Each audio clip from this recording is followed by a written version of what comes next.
네, 북미 2차 정상회담 날짜가 잡혔습니다. 이달 27, 28일 1박 2일 담판입니다. 우리가 바라는 결과를 내놓을 수 있을지 기대감을 갖고 지켜보겠습니다. 먼저 관련된 영상과 녹취를 한번 들어보겠습니다.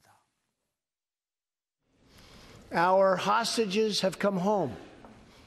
Nuclear testing has stopped. And there has not been a missile launch in more than 15 months. If I had not been elected President of the United States, we would right now, in my opinion, be in a major war with North Korea. Much work remains to be done, but my relationship with Kim Jong-un is a good one. Chairman Kim and I will meet again on February 27th and 28th in Vietnam.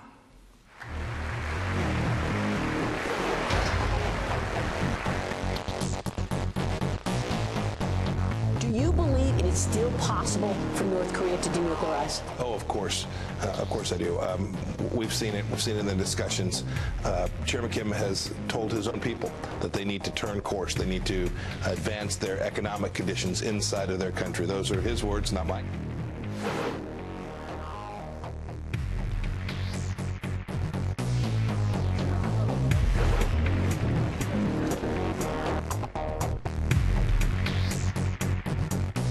싱가포르에서 70년 적대의 역사를 씻어내는 첫 발을 뗀 바 있습니다. 이제 베트남에서는 보다 구체적이고 실질적인 진전의 발걸음을 내딛어주기 바랍니다.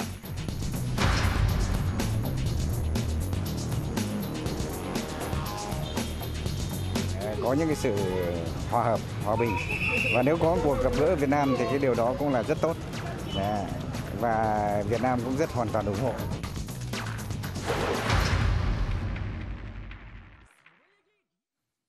예, 상당히 숨가쁘게 돌아가는 것 같습니다. 한번 2차 정상회담과 관련된 얘기 나눠보겠습니다. 정웅갑 위원, 설 잘 쉬셨습니까? 네, 잘 보냈습니다. 예. 이번 설에 나라도 가장 큰 소식인 것 같은데 지금 날짜는 잡혔고 나라도 베트남까지 발표를 했는데 네. 이제 뭐 다낭인가 하노이인가 정 의원 보시기에는 장소를 정해놓고 경호 문제 때문에 밝히지 않는 것 같습니까? 아니면 일부 분석대로 미국과 북한이 각각 하노이, 다낭 서로 원하는 게 달라서 그런 것 같습니까? 전 가닥이 잡혔을 것으로 보여집니다. 네, 뭐 북한이 원래 그 어떤 최고 지도자에 대해서 가장 안전을 신경을 쓰죠. 극도의 보안이기 때문에 예. 북한 측의 입장도 고려하고 또 어떻게는 이제 안전의 문제가 있기 때문에 마지막까지 그 부분에 대해서 특정 장소만큼은 상당히 보안에 신경 쓰는 예. 그런 것으로 이해가 됩니다. 예. 어쨌든 이번 북미 정상 2차죠. 2차는 한반도 평화에서 상당한 분수령이 될 것으로 보여집니다. 지금 비건 대표가 평양에 가서 실질적인 실무회담을 하고 있고 또 예상과 달리 1박 2일이라는 시간을 갖고 이번에는 뭔가 좀 단판을 짓지 않겠느냐 이런 전망들이 많이 나오고 있죠. 예. 근데 사실은 지난 그 1차 북미 정상회담에서 종전선언 같은 경우도 이미 거의 합의가 됐던 것이죠. 그러니까 당시에는 한국과 북한, 미국 3자였는데 추후에 이제 중국이 들어오면서 여러 가지 헝클어진 점들이 있는데 그 점에 대해서도 어느 정도 좀 일치를 본 것 같고요. 이번에 종전선언 가능성이 상당히 높게 점쳐지고 있고 또 관련해서 어떤 동시적 상응적 요구를 계속 북한에서는 줄기차게 요구를 해왔거든요. 핵을 폐기할 경우에 그러면 그에 상응하는 제재 완화 조치는 어떻게 할 것이냐. 이 부분에서는 어느 정도 가닥은 잡았습니다만 제재 문제라는 게 워낙에 복잡합니다. 이게 어떤 유엔의 제재도 있고 예. 미국의 또 독자 제재도 있고 또 법으로 또 만들어 놓은 제재도 있기 때문에 어떻게 보면 상당히 한계성이 있습니다만 그분에 대한 실무적인 거는 후속으로 돌리면서 큰 가닥에서의 어떤 A라는 조건 속에서 어떤 B의 제재를 해제하는 이런 식의 성과도 좀 예견이 되고요. 또 하나 그 대북 어떤 미국과 북한 간의 어떤 그 관계 정상화, 예, 연락사무소 예. 설치라든가 이런 점들 상당히 전향적인 얘기들이 좀 깊이 있게 나오지 않을까 그런 기대를 해보고 있습니다. 이번 정상회담 성공 가능성이라고 그럴까요? 네. 그러니까 지금 뭐 스몰 딜이다, 빅 딜이다 이런 전망들이 나오는데 정 의원께서 보시기에는 판이 좀 커질 것 같습니까? 어떻습니까? 저는 그렇게 봅니다. 상당히 오랜 시간 동안 굉장히 그 갈등과 또 서로 다 뭐 굉장히 냉랭한 공간 속에 있다가 어쨌든 간에 이제 북미 정상들이 만나는 순간이기 때문에 그 어떤 게 결과물을 도출해 내지 않는 그 같은 점을 예상하지 않는 정상들 간의 만남이라는 건 상당히 예견하기가 쉽지 않거든요. 예. 다만 여러 뭐 전문가들 얘기합니다만은 뭐 악마는 디테일에 있다라고 예, 예. 하듯이 그렇다면 실제로 가장 중요한 것은 제가 보건데 종전선언도 이미 뭐 그 사장 안에 그 어느 정도 예견이 된 부분이라고 보여지고 그렇다면 북한의 선제적인 핵 조치를 했을 경우에 미국에서 그럼 어떤 그 제재 문제 완화를 들고 나올 수 있을 것인지 예. 이 점에 대해서 굉장히 좀 미묘하게 지금 서로 논의 구조가 전개될 예. 것으로 보여집니다. 그러니까 큰 틀에서의 어떤 지금 어떤 정치적인 선언이라고 하는 종전선언이라는 가시적 결과를 도출해낼 개연성이 예. 상당히 크고 또 북미 간의 어떤 연락사무 설치라든가 이런 어떤 관계 정상화 문제 그에 따르는 후속적인 어떤 제재 완화 문제 여기에는 여러 가지가 있습니다. 유엔 제재도 있고 뭐 앞서 말씀드렸는 미국에서의 독자 제재가 여러 가지 있습니다. 거기에 행정 명령도 있고 절차도 있는데 이 정도 선에서 좀 하면서 또 남북 간의 어떤 경제 협력 문제가 있지 않습니까? 이 부분에 대해서 그렇다면 어느 정도 유예를 시켜줄 것인지 예. 이 점까지도 상당히 좀 논의가 진전되지 않을까 그런 기대를 해봅니다. 황장수 소장께서는 혹시 어떤 정보 좀 있으십니까 이번에? 저는 북한이 빅딜을 할 것 같으면 진작 핵리스트를 제출했겠죠. 그러니까 빅딜이라는 거는 그야말로 북한에 있는 이 전체 핵, 플루토늄 재처리와 또 고농축 우라늄 시설, 그리고 또 ICBM, 그리고 더 나아가서 뭐 핵 개발 능력, 그리고 대량 살상 무기까지 다 북한이 없애겠다. 그것이 빅딜의 범주라고 보는데 그렇게 혹시 지금 써놓으신 예, 판넬은 하겠습니다. 설명하건데 예. 도움이 안 되시나요? 그래서 예. 그 미국의 지금 이 국방정보국, 국가정보국 DNI 국장 댄 코츠를 비롯한 16개 정보국 책임자들이 예. 뭐라고 했는가 하면 이 핵 완전 포기를 안 믿는다. 비핵화 A론을 갖다가 이 회담 직전에 예. 상원의 이 청문회에 나가서 이야기를 했지요.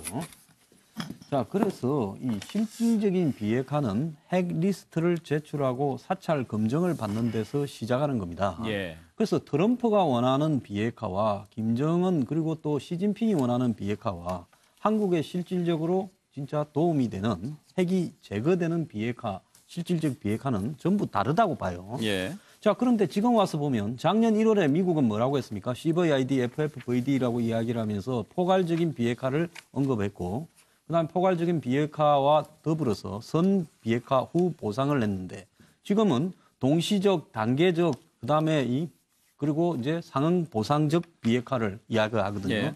그럼 이것은 작년 1월에 북한이 이야기하는 내용으로 미국이 내려온 겁니다.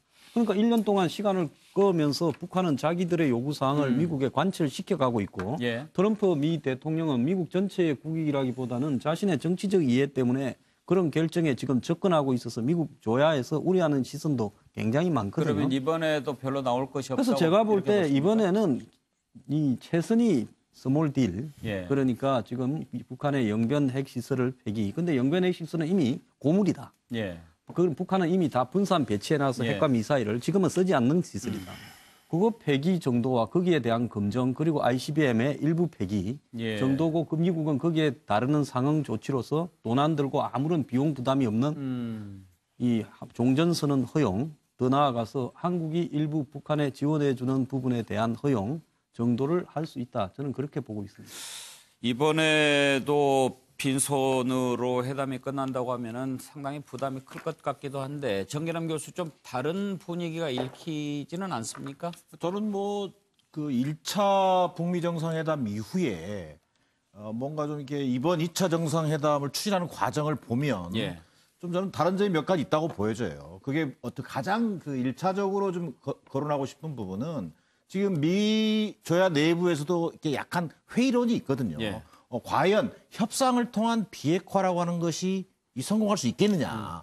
이런 그 회의론 속에서도 지금 트럼프 행정부가 트럼프 대통령이 보여주는 지금 협상에 대한 어떤 이번에 임하는 자세를 보면 예. 뭔가 좀 반드시 뭔가 일을 좀 해내겠다라고 하는 적극적 의지가 보인다. 예, 예. 그게 이제 지난 싱가포르 북미 정상회담 이후에 비핵화에 상응하는 조치에 대해서 일체 미국이 거론한 바가 없거든요. 예. 근데 이번에는 어쨌든 뭔가 비건을 통해서든 트럼프 대통령의 발언을 통해서든 뭐 침공하지 않겠다라는 또 구체적인 사인이라든가 또한 비핵화 관련해서 비핵화라고 하는 것이 이게 한꺼번에 이루어질 과정이 아니다. 라고 하는 어떤 뭔가 동시적이고 단계적인 조치로 통해서 갈 수밖에 없다라고 하는 어떤 현실론을 미 행정부도 좀 이해하기 시작했다. 저는 그런 면에서 1차에 비해서는 상당히 어떤 구체적인 어떤 당장은 싱가포르 회담의 실패를 반복해서는 안 된다라고 하는 어떤 의지, 그다음에 또한 그랬을 때 그것이 국내 정치로 다가오는 어떤 트럼프의 부담, 이런 것들을 감안한다면 미 행정부의 자세가 어떤 이번 회담에 임하는 자세는 좀 남다른 것 같다. 역시 그 기대를 낳고 있다. 자, 반면에 북한 역시 김정은 위원장도 저는 이번 베트남 담판이 마지막 기회라고 저는 생각합니다. 또 그렇게 받아들여야 합니다. 그게 왜 그러냐면은 일단 협상이 실패하면 어찌 보면 이것은 다시 강경으로 회귀할 가능성이 굉장히 커 보이거든요. 이미 미 행정부 내에서도 컨틴전시 플랜 같은 게 거론되고 있지 않습니까?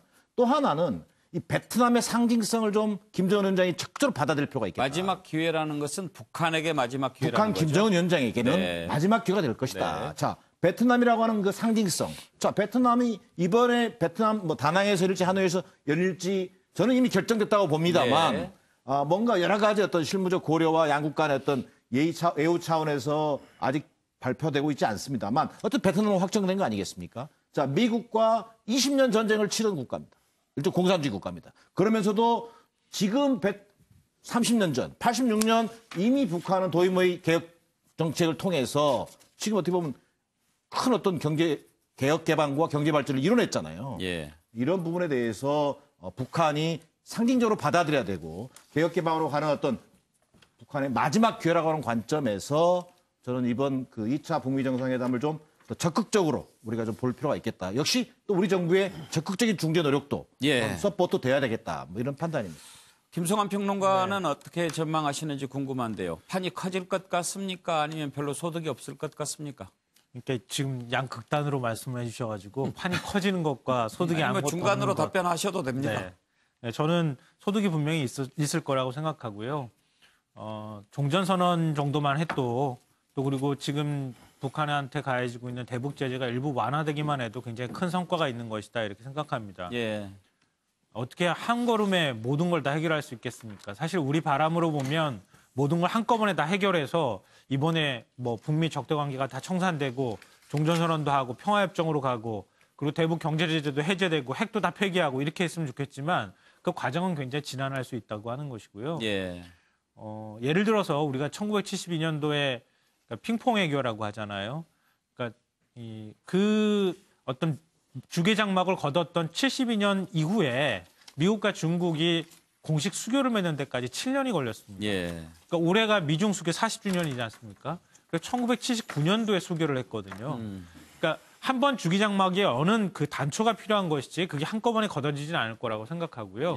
그렇기 때문에 이번에 저는 뭐 종전선언으로 접근하는 무언가의 결의 그리고 대북 제재를 완화할 수 있다고 하는 신호만 분명하게 나온다 하더라도 굉장히 큰 성과가 있을 것이다 생각하고요. 저는 한 대북 전문가가 한 말이 굉장히 귀에 꽂혀서 그걸 좀 적어봤는데요. 지붕을 얹을 때. 지난번에 1차 이 북미 정상회담 때는 4가지 합의 사항을 이루지 않았습니까? 근데 그거는 집에 기둥을 박는 일이었다고 하면은 이번에는 지붕을 얹으면 된다. 그러면 집 모양이 이제 형성이 된다. 그 정도까지만 간다 하더라도 저는 굉장히 큰 성과가 될 수 있을 거라고 창문 생각합니다. 달고 이런 건 나중에 하면 된다. 알겠습니다.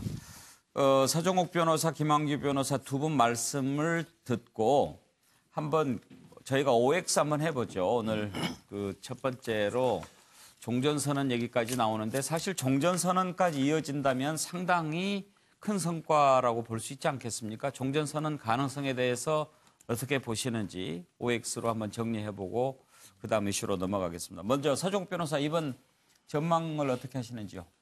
저는 이제 이거 빈손으로 헤어지면요. 차선을 합니다. 근데 최악의 나쁜 합의가 이루어질 가능성. 이걸 이게 걱정하는 거예요. 빈손만 또 못한. 그럼 이게 우리한테 최악의 나쁜 합의는 뭐냐? ICBM은 이제 완전히 폐기합니다. 그런데 미국을 본토를 위협하니까. 그런데 핵은 미래 핵만 폐기시키는 거예요. 지금 기존에 그냥 놔두고. 우리는 뭉치스를. 그럼 이제 과거 현재 핵은 보유를 사실상 용인하는 이거는 이게 북한의 수군 전략이거든요. 이거에다가 제재 완화와 종전선언 카드를 줘버리면요. 그럼 이게 완전한 북핵 폐기는 무슨 카드로 합니까? 지금까지 이게 미국은요. 끝없이 이게 양보했어요. 처음에는 이제 이거 CVID 완전하고 검증 가능하고 돌이킬 수 없는 비핵화를 강조했죠. 그다음에 FFVD 최종적으로 검증된 뭐 비핵화 이렇게 또 후퇴했죠. 근데 이번에 또 후퇴하고 있지 않습니까? 미래핵으로 미국이 이게 양보만 거듭하면서 북한에게 끌려다니고 있어요. 그리고 이제 우리나라 정부는 아무 일도 못하고 코리아 패싱, 한국 이게 뭐 중재자 어떠니 하면서 아무 일도 지금 못하고 끌려가고 있잖아요. 이게 바로 한국 패싱입니다. 지금 이게 이렇게 가면 북한은 이제 핵을 영구히 핵 보유국이 되는 거예요. 그럼 이게 우리는 핵 있는 핵 인질이 된 평화, 거짓 평화를 누리는 겁니다. 이게 바로 이게 최악의 시나리오고 이렇게 계속 가는 것 같아서 정말 이게 걱정이 앞서는 거예요. 예. 지금이라도 이게 우리 정부가 예. 제대로 이게 노력해야 됩니다. 서 변호사 얼굴을 보니까 걱정을 많이 하시는 것 같으네요. 그런데 제가 이게 우리나라가 처음부터 지금 아무것도 제 안 하고 시나리오대로 있다는 계속 가고 있는 것은 거예요. 예. 예, 제가 처음부터 이게 계속 이렇게 핵 있는 기존 핵은 보유하는 식으로 예. 이걸 이게 계속 강조했지 않습니까? 그래요. 알겠습니다. 김한규 변호사 전망 들어보겠습니다. 만일 지금 서정욱 변호사께서 말씀하신 대로 만약에 미국과 북한이 그런 논의가 이어지고 그런 구체적인 실험 방안까지 나오게 되면은 전 저부터 나가서 데모하겠습니다. 그거 지금 왜냐하면 그런 식의 지금 그 정계 과정 굉장히 최악의 상황뿐만 아니라 우리나라에게 굉장히 불안감을 주고 그럴 수밖에 없지 않습니까? 예. 그다음 핵에 대해서는 저는 뭐 전면적 폐기가 있지 않은 한은 지금 트럼프 대통령이 굳이 지금 제재 완화까지 하면서 본인이 사인하게 되는 건 역사의 지금 죄인이 되는 거거든요. 그거까지는 있지 않을 것 같고요. 결국은 누가 더 초조한가 문제인데 트럼프 대통령은 어떻든 간에 미국 역대 대통령 누구도 못한 지금 업적을 남기기 직전입니다. 근데 지금 김정은 위원장은 그거 더 나아가서 지금 북한 국민의 지금 어쩌면 생계가 걸리는 문제예요. 경제 상황 안 좋은 거는 누구나 다 알고 있는 사실이지 않습니까? 더 초조한 것은 제가 봤을 때 김정은 위원장이고 양보는 어쩔 수 없이 김정은 위원장이 할 수밖에 없다. 그래서 소기의 성과가 나오지 않을까 봅니다. 예. 알겠습니다. 자, 아까 말씀드린 대로 종전선언 관심이 많이 모아지는데 전망을 한번 해주시겠습니까? 종전선언 이루어질 것이다 라고 하는 분은 동그라미, 거기까지는 안 갈 것 같다 하면은 X. 한번 나중에 끝나고 나서 맞추신 분한테 정의원 혼자서 가능성을 보셨고 나머지는 네 분이 종전선언까지 이루어질 것으로 보셨고 두 분은 어렵다 이렇게 보셨네요. 네, 종전선언 가능성을 이렇게 높게 보시는군요. 정의원께서 대표적으로 종전선언 이것 때문에 이루어진다 정리를 좀 해주시면. 앞서 말씀드렸듯이 사실은 1차 싱가포르 회담에서 종전선언이 합의가 된 거죠. 사실상 그 부분에 대해서 천명을 했고 당시에 그러니까 완전한 비핵화라고 천명했고 그것이 지금 계속 유지가 되고 있는 겁니다. 그 기조가 바뀐 것이 아니고 다만 그 종전선언 당시에서 그 트럼프 대통령과 김정은 위원장 만났을 때는 한국과의 3자였던 겁니다. 그러니까 추후 시간을 지나면서 한 8월쯤에 중국을 다시 포함시키는 문제 때문에 기억할지 모르겠습니다만 트럼프 대통령이 중국이 북한 뒤에 있다라고 굉장히 좀 신경적인 반응을 보인 게 있습니다. 이제 바로 그 대목인데 그래서 계속 그 문제 가지고 계속 지금 갈등을 빚고 있다가 올 초부터는 다시 중국에 대한 얘기를 같이 얘기를 하게 됩니다. 그러니까 김정은 위원장도 신년사에서 중국을 포함한 평화협정 얘기를 하고 있고 미국 측도 그런 얘기를 합니다. 그 기준은 뭐냐면 이미 어느 정도 그 부분에서 합의안을 도출할 수 있다라는 그런 뉘앙스로 저는 충분히 읽고 그다음에 종전선언인 건 누차 얘기했지만 하나의 정치적 선언인 겁니다. 그러니까 이 문제를 사실은 미국 입장에서도 지금 당장 제재 완화를 큰 거를 주기가 굉장히 어려운 상황이기 때문에 이 점에 대해서는 또박또박 간다고 보여지고 그리고 앞서 이제 여러 얘기 중에서 한 가지 좀 추가하고 싶은 거는 미국이 최근에 이제 방식을 좀 바꾼 게 있습니다. 과거에는 신고 사찰 그리고 검증 폐기의 순이었는데 이번에 지금 얘기하고 있는 것은 폐기를 얘기하고 있습니다. 폐기라는 건 뭐냐면 전면적인 것이 아니라 여러분 영변 핵 같은 경우는 플루토늄입니다. 영변 핵 시설보다 미국 입장에서는 지금 우라늄 시설을 굉장히 좀 염려를 하고 있거든요. 북한 입장에서는 영변 핵뿐만 아니라 플루토늄뿐만 아니라 우라늄 시설까지도 이번에 폐기할 수 있다라는 그 입장을 내놓고 있는 겁니다. 그러니까 그런 실질적인 결과물을 북한에서는 도출을 할 것이고 그에 따르는 미국의 어떤 상응하는 제재가 일부 완화되는 이런 형태의 어떤 선순환 구도로 가는 것이 이번 2차 북미 정상회담의 수순으로 될 것으로 저는 그렇게 전망을 하고 있습니다. 예. 정의람 교수도 종전선언 가능성을 보셨는데 그러면 문재인 대통령 베트남 갈 가능성도 있다고 보십니까? 저는 이제 남은 20일간의 실무 협상 결과가 되게 중요할 것 같습니다. 그래서 지금 현재 분위기로 볼 때는 예. 남북미 중이 함께하는 종전선언의 가능성이 굉장히 높은 거 아니겠느냐. 예. 물론 뭐 앞서도 연기했습니다만 김정은 위원장의 신년사 평화체제 강조하면서 결국은 다자협상을 거론했거든요. 또 예. 트럼프 대통령의 침공하지 않겠다라고 하는 구체적인 언사. 그다음에 또 문재인 대통령은 평화체제로 가는 데 있어서 첫 단추로서 종전선언을 누누이 지금까지 우리 정부 입장에서는 지켜왔단 말이에요. 예. 그런 여러 가지를 정황을 고려해 볼 때 가능성이 굉장히 높아 보인다. 뭐 이런 판단입니다. 예, 뭔가 다른 기류가 읽힌다라는 얘기가 많이 나오는데 내부는 종전선언 가능성까지 언급을 하셨습니다. 이달 말에 그 결과가 나올 테니까요. 그때 봐서 틀린 분이 이긴 분들한테 밥 사는 걸로. 아니 반대측도 이게 토론을 해야 될 거 아닙니까? 찬성만 지금 거니까 반대. 저는요. 예. 저는 이게 왜 꼽혀들었냐 하면 종전선언이 이게 객관적으로는 될 가능성이 높다 봐요. 근데 왜 꼽혔냐면 이 상태로 이게 종전선언이 돼서는 안 됩니다. 그래서 이제 X를 들었는데 종전선언 왜 그러냐? 되는데 종전선언은 아무리 법적 효력이 없는 정치적 선언에 불과합니다. 근데 왜 이렇게 북한이 목을 매느냐?